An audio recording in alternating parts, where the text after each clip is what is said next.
ఆగు.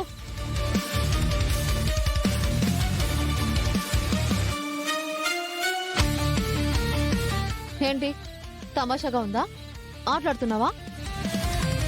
కావాలని నన్ను భయపెడుతున్నావా? నువ్వు మరీ ఇంత పిరికిదానివి అనుకోలేదు అదితి.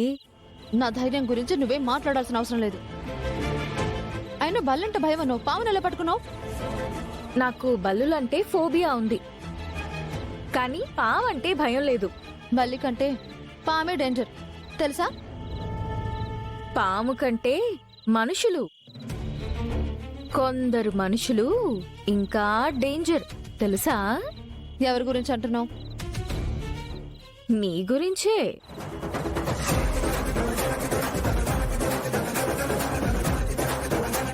అనుకున్నావా? అవును, పావు తనంతట తానుగా మా రూంలోకి వచ్చిందా, లేక నువ్వే వచ్చేలా చేసావా? నేనెందుకు చేస్తాను?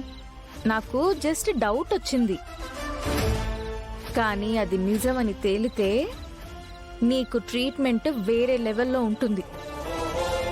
పావునే పట్టుకున్నదాన్ని నీ పీక పట్టుకోవడం నాకు లెక్క కాదు. నేను దేశద్రోహిని కాదు. నేను ఏ తప్పు చేయలేదు. కావాలంటే దేశం కోసం నా ప్రాణాలైనా ఇస్తాను. దయచేసి నా మీద దేశద్రోహి అనే ముద్ర వేయకండి. నేనది భరించలేను.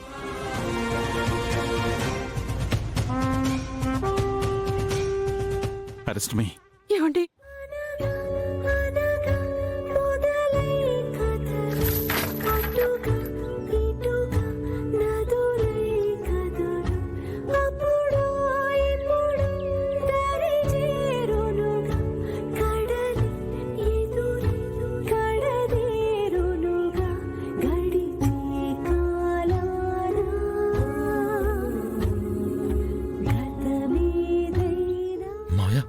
నాన్న,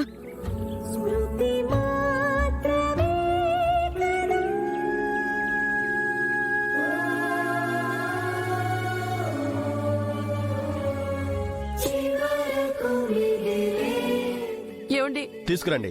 నాన్న అర్జున్, నాన్న అర్జున్.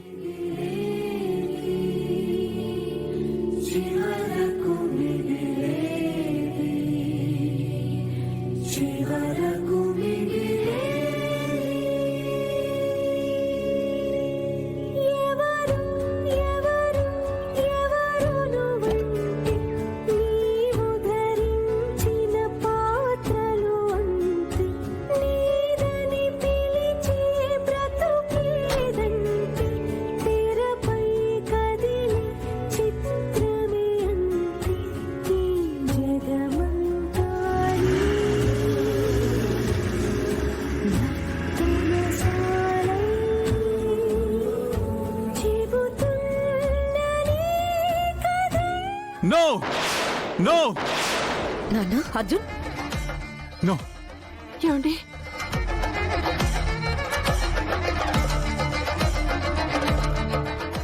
ఏమైందండి? ఏదైనా పీడకలొచ్చిందా? అయిపోయింది సుభద్ర. రేపటితో నా బెయిల్ గడువు పూర్తవుతుంది.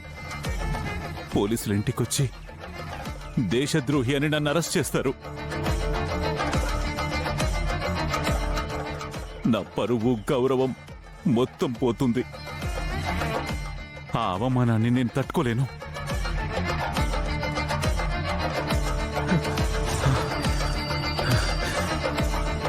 అర్జున్, నీకేం కాదురా. గౌతమ్ గడువు లోపలే ఆ బాక్స్ తీసుకుని వస్తాడు. నువ్వు కంగారు పడకు.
బాబు, డాక్టర్ ఆకాష్ ఆయనకేం కాలేదు కదా?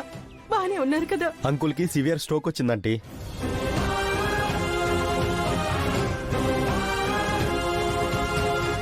కొన్ని టెస్టులు చేయాలి. వాటి రిజల్ట్స్ వచ్చాక పరిస్థితి ఏంటో చెప్పగలం.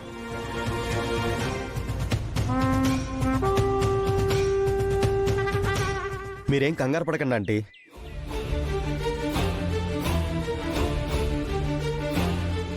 సుభద్ర, గౌతమ్కి ఫోన్ చేసి చెప్దాం. సుభద్ర, కార్తీక్ కాల్ చేయవా? ఇప్పుడేం వద్దత్తయ్యా, కంగారు పడతాడు. పరిస్థితి ఏంటో తెలిసాక అప్పుడు చేద్దాం. అవును బామ్మగారు, పైగా బామర్ది ముఖ్యమైన పని మీద వెళ్ళాడు కదా.